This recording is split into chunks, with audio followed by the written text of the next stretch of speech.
Alright, as you saw that, yes, you have saw this loud and clear. That is what I did.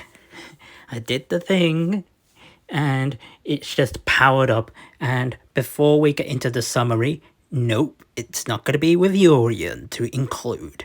And the reason why, because if you read the effect, just to cast it and to bring it as a companion, just to have it as an 80 deck size or higher, and to exile the permanents you control, and just return it to the end step, it's pretty much abysmal into this deck to me.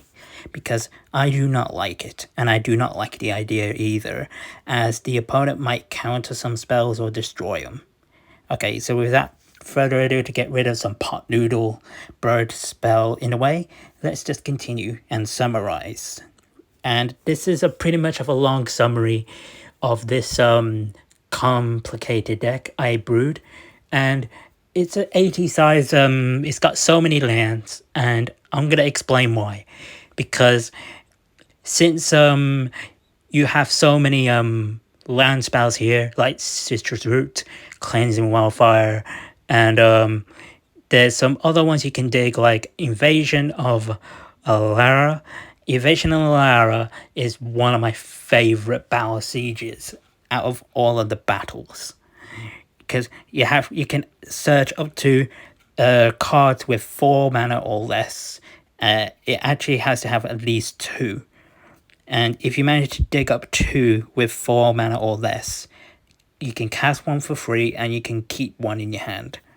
So that is a good one to start with, but don't complicate it with doubling season, because it will go up to 14, and that will give the advantage for the opponent.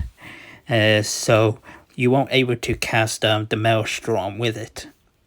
So use doubling season when you see the Planeswalkers. Don't use the battle when you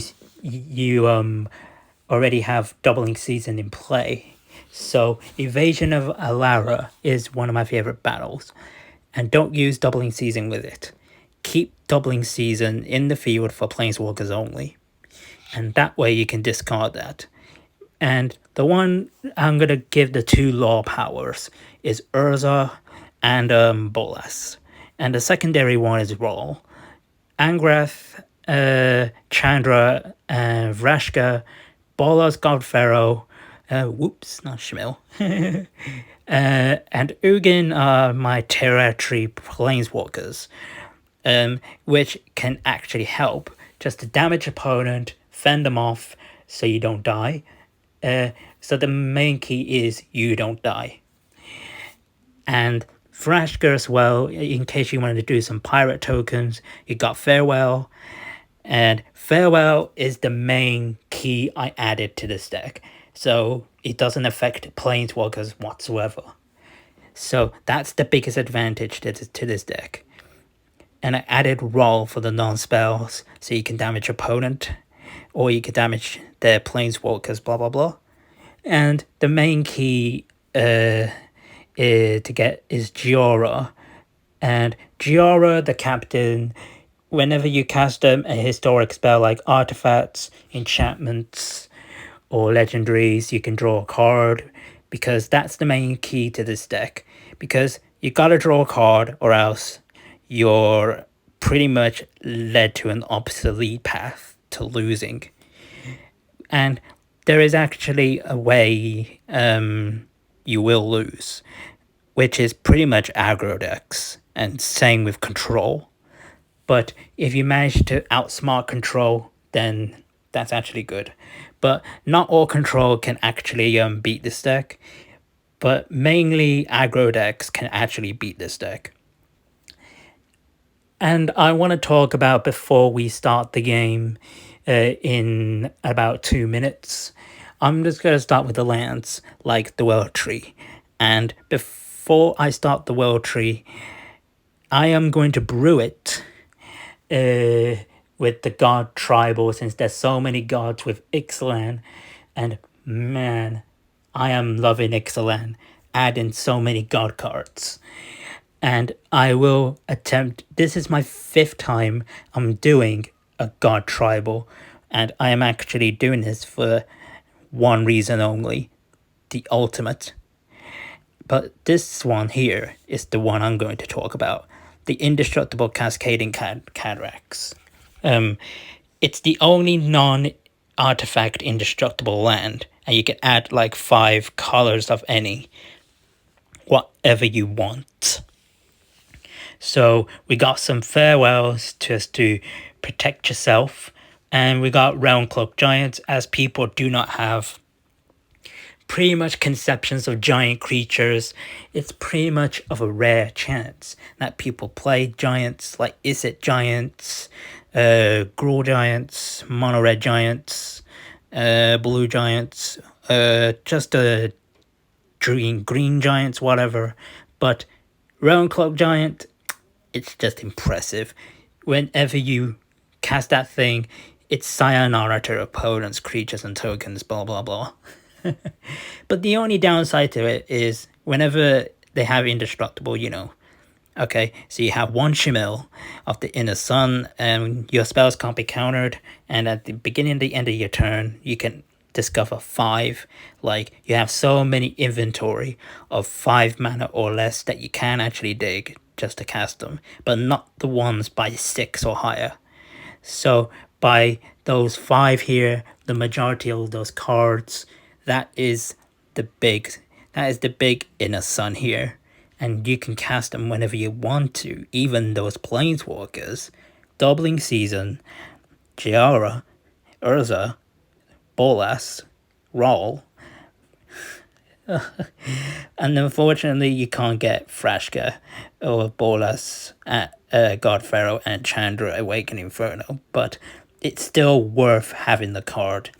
And if you do manage to get lucky to get my favorite blue artifact so far this month, and it's probably going to be the Enigma Jewel. The Enigma Jewel is easily one of my favorite cards, and it comes into the battlefield tapped, and you can add 2 mana just to cast abilities only. So it doesn't cast spells or anything, but it only does abilities, just for colorless mana only, which works for Urza and Nicole Bolas. And if you do get like 9 mana and you got 4 permanents in control, you can exile Planeswalkers you control or any permanents, and they yours forever to keep, and you can still cast them as copies no matter what you do. And the Locus of Enlightenment is a Planeswalker.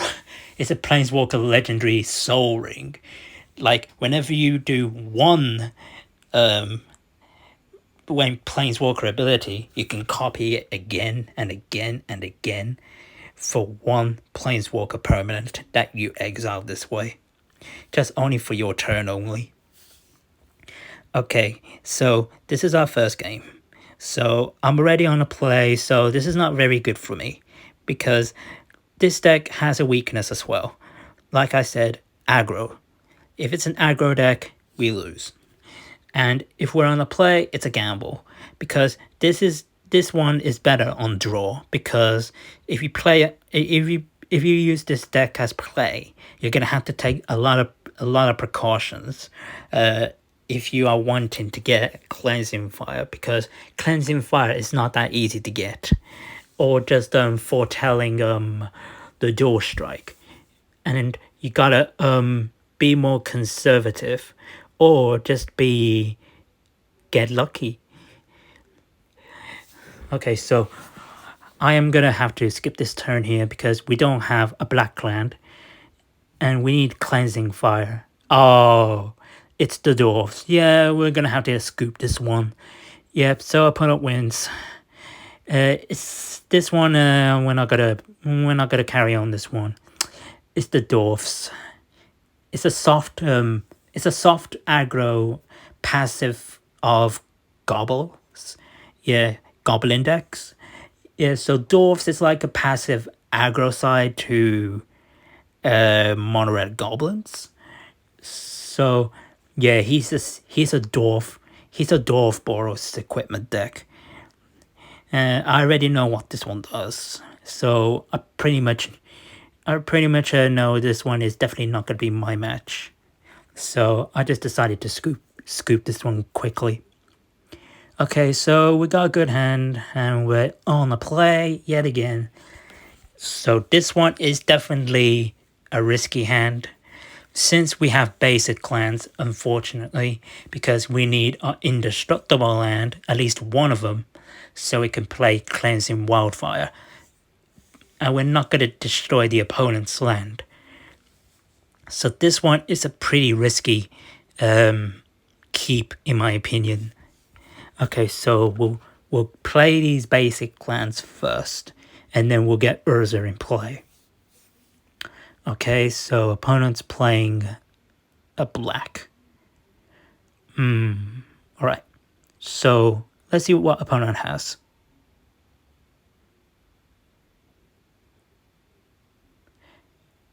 Fiend Artisan. Yep, it's been a long time seeing Fiend Artisan in janky Golgari mill decks, so it's pretty much interesting. Now, we haven't seen Fiend Artisan for, like, I would say over a year for me, because it's been over a year for me that Fiend Artisan has been a thing.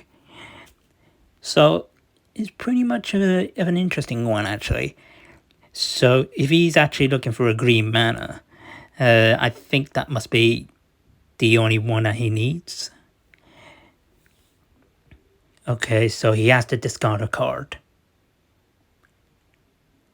Yes, he needs green mana. Okay, so what we'll do here, we're not going to get rid of the Fiend Artisan, so we're going to draw 2 cards. Yep, so we got a land. Okay, so this one's okay. So we're not going to transform him yet. So let's see if the opponent is going to swing.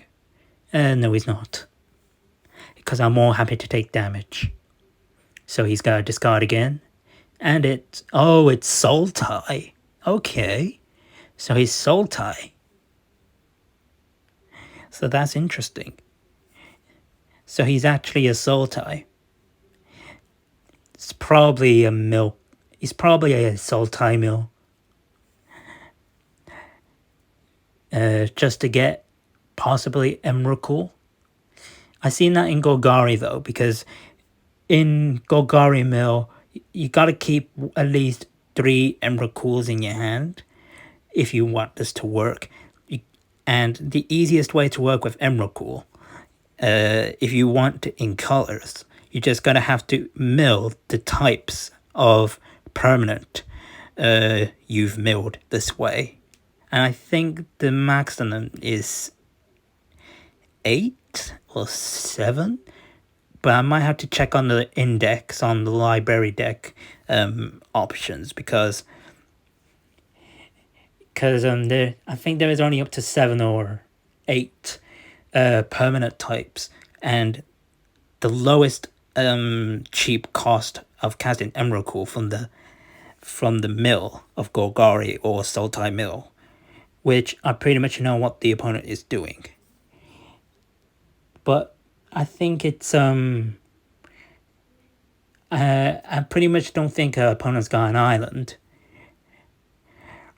Even though I'm just gonna have to give opponent some mercy, because I'm not gonna be this faint-hearted.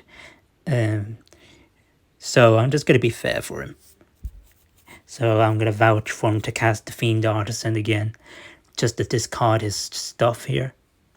Okay, so we'll Dual Strike, and then we'll Cleanse Fire his land, because we don't have our indestructible lands, so we don't have that. So we'll oh no, wait. Oh no, wait, never mind. Okay, so we do that, and okay, and we'll copy and get rid of 2 swamps. So he'll probably get a forest since he's already discarded one of the duplicate tokens of the enchantment. So it will make sense if he does get a forest, but I draw 2 cards. And he gets to shuffle twice. So he's got a forest, and he's going to get a swamp. Okay, so here we go. Okay, so we play our land, and Ursa swing. Okay, so we get Chandra's emblem to do her work. Right. And let's transform Urza into the Planeswalker. And we'll exile the Fiend Artisan. And we'll give the emblem again. And we will gain 2 life. So we're not going to make colorless soldier tokens yet. Because I really want to get that ultimate so bad. Because this ultimate is so nasty. Okay.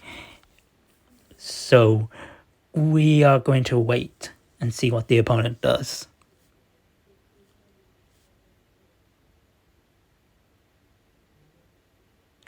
Okay, so he's thinking real hard, but he doesn't have a blue now. Oh, okay. So let's see, what does that great whatever? What does that do? The core land. So he's gonna get the core land. Oh, okay, I see. So we'll play Farewell and exile all graveyards. Okay, so we're not gonna let that happen. Okay, so we'll increase again and increase again. And we'll swing him for 2, and Chandra will give the 2 loyalty to her and to give an extra emblem. So opponent is going to be struggling to gain life if he doesn't have a green spell for it. Because I know there's green spells that gain massive life. Even for worm spells, especially non-creature spells that gain, like, I say 4 to 7 life. Okay, so I've already reached 10, and this 10th is just brutalizes, like, I would say nuke. It really nukes opponent's board, especially yours, if it doesn't have artifacts on it. But it does protect Planeswalkers, even nonetheless. Yep, so opponent gives up, because I know it was lethal. But I really wanted to see what the ultimate happens.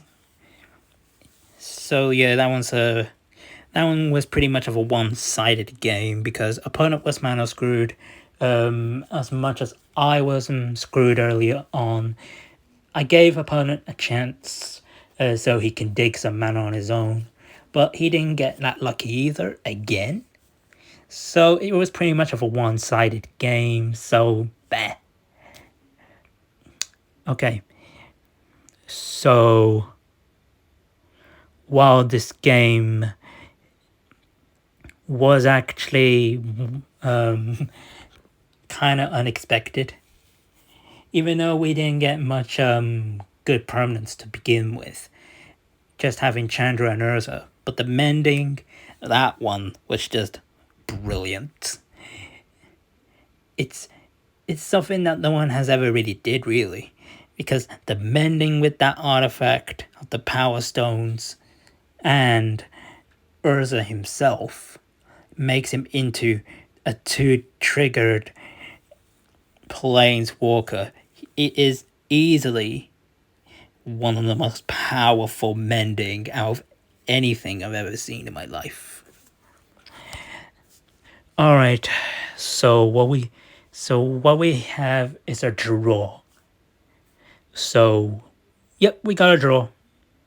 Okay, so We got a Dummy Raid avatar with a draw. Bye-bye, Fat Daddy Dog.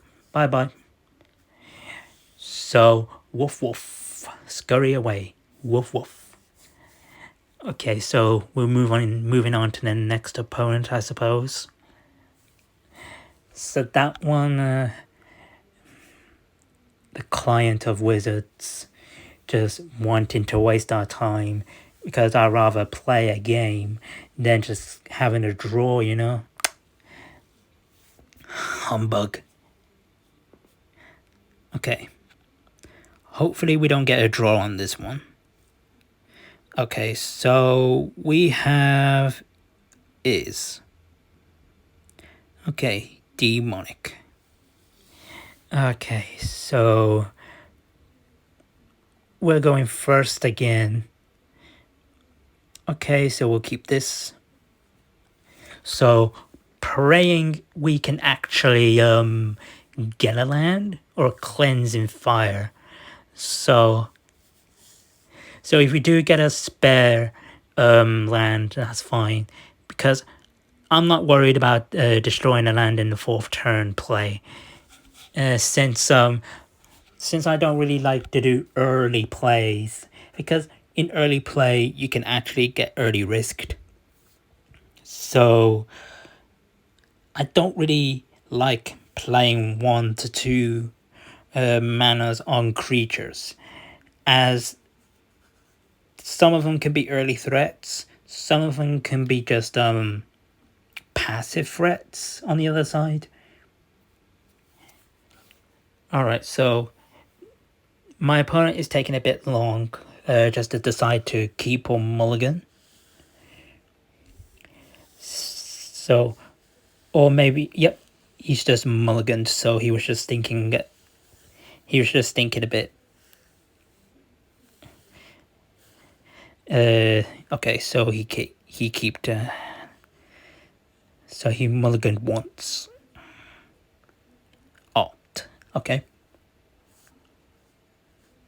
So, yep, we got cleansing fire. Sweet. Okay, so we do it to an indestructible land, and we will dig a blue, which we will need next. So opponent might, yep, it's a red. Okay. If it's a wizard, then we would have been easily dead. If it was a wizard, basic land. Perfect. Okay, now we can get rid of the blue. Now that's a good advantage. Oh, okay, we put that one to the bottom. So that one is definitely perfect. This one's definitely a perfect score here. Okay, so we'll play a mountain, play the Power Stone. Okay, so we draw 2 cards. Oh, yes. Perfect. We got perfect draw. We got the Cascade. Alright, so Rawls, non-creature spell. Okay, so we'll play Cleansing Wildfire again. And we will search a black. Okay. So he'll be more happy to swing for 2. So that won't bother me. Okay. So Kazaract.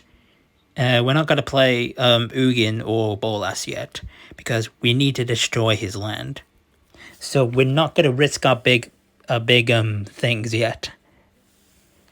Yeah, we'll have these 2 at the bottom, because we're not going to have these anymore. And we're going to play Alara, and let's see what we have. Ooh, Raw. Okay, we'll get him. And let's scry. Okay, let's see what we got. Ooh. Okay. Okay, I'm just gonna put thinking on our opponent. So if I get this in draw right now, in the next turn to surprise opponent, I could actually kill him with Nicol Bolas, the dragon god, in the next turn. So if I cast that in my next turn, and then the next turn so on, yep, so we keep that on top. Cast the Doubling Season. Hopefully he doesn't destroy the enchantment, which is a good way. Okay, so we'll cast this. Scry. No.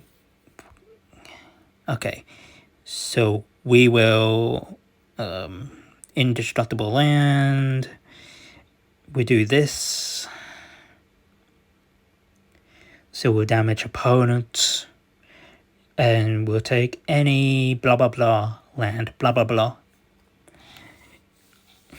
And this is where I love to hear about Bolas. Okay. So this is where I am actually going to stop the recording and the commentary for a bit, and I just want to hear Bolas do the real finisher. Okay. The whole of the multiverse will bend to my inconceivable fate of the weak. Now that's what you see, the fate of the weak. That's why I love Nicol Bolas, the sweet villainy of victory. I absolutely love Bolas. Even when you play Doubling Season to sack, it's just bloody brilliant. Okay, so we're gonna go on the next game. And hopefully, this one might be a turn of events. So, as you see, Doubling Season, it can always start with Planeswalkers double the amount of loyalty from the original amount. But if you plus it and minus it, it doesn't double the amount this way. Oh no, we got a mulligan again. This is bad. Okay. Yep, this is bad. Okay, so Doubling Season, whenever you play it, even though you put twice as counters, it still works with the +1 counters. But for the Planeswalkers, it will only work whenever they enter into the battlefield. It will always double the amount they start with the original loyalty counter to begin. And that is it. But that's why I like about Doubling Season. You can easily do the ultimate. Yes, so opponent is control. Okay, so we'll play Urza.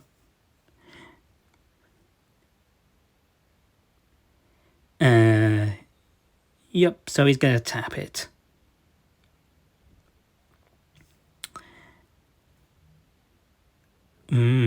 Okay. Well, if he has another powerful creature, then we're dead. Yep, we're dead. Yep, so let's get out of here. We're dead. So we can't really do anything because we don't have a black land as well. Oh well. Magic mulligan my ass. You mulligan so rigged. Okay. So that one was bogus. Yeah, so mulligan, you bogus asshole. Okay, so let's get on with the next game. Frank Teller. Okay, yay! Now we can play in the draw. Finally. Okay, so that's an easiest to keep. So hopefully we'll get Cleansing Fire yet again. Okay, so we play a tapped Indestructible. Yep, that's perfect. So we got Cleansing Fire, so we play that first. And let's see what the opponent has with his 140 deck size. which I pretty much think it is. It's close to 150. Oh, he's got... Oh, Lord of the Rings, the Fellowship of the Ding, with the ding dong bell end. Ding dong bell end Frodo. Okay, so we're gonna get rid of Frodo as soon as we can, because I know he's gonna trigger the kill game if he gets the bearer 4 times. So he's gonna try his best. Yep, we're gonna get rid of Jungle Hollow.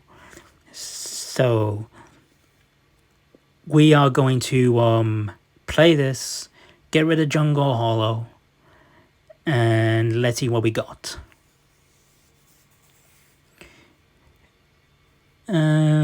Ooh, we'll get another one.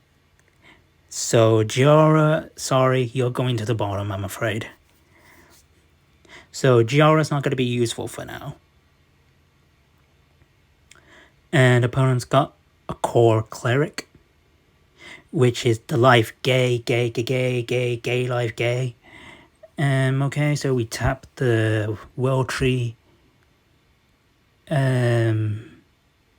Okay, so we're not gonna do anything yet until opponent gets a black source. No. Okay. Let's see what the opponent has. Oh, okay. So now we are definitely gonna have to we're gonna have to definitely destroy 2 lands. So we're gonna have to get rid of 1 rare land, the Boiju whatever, the Bastardsu whatever, the Japanese land is, the Bastardsu, or should I call it the Bastard Sword.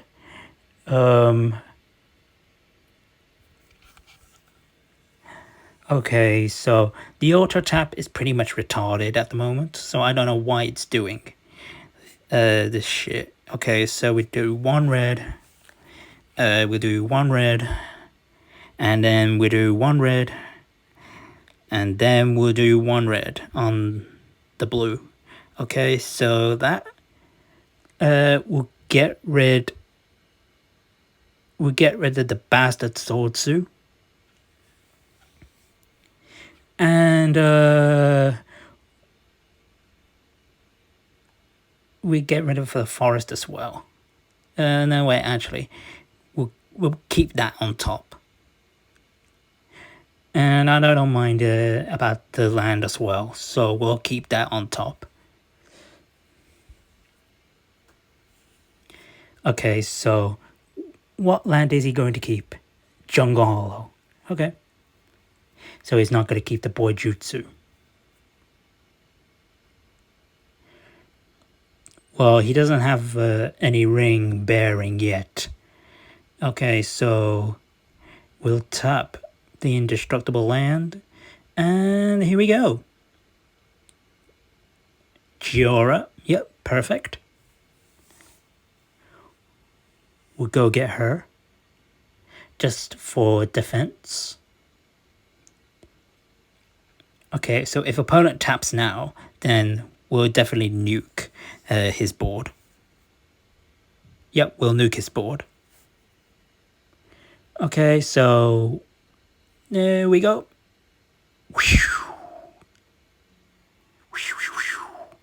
And boom. Oh, and he surrenders.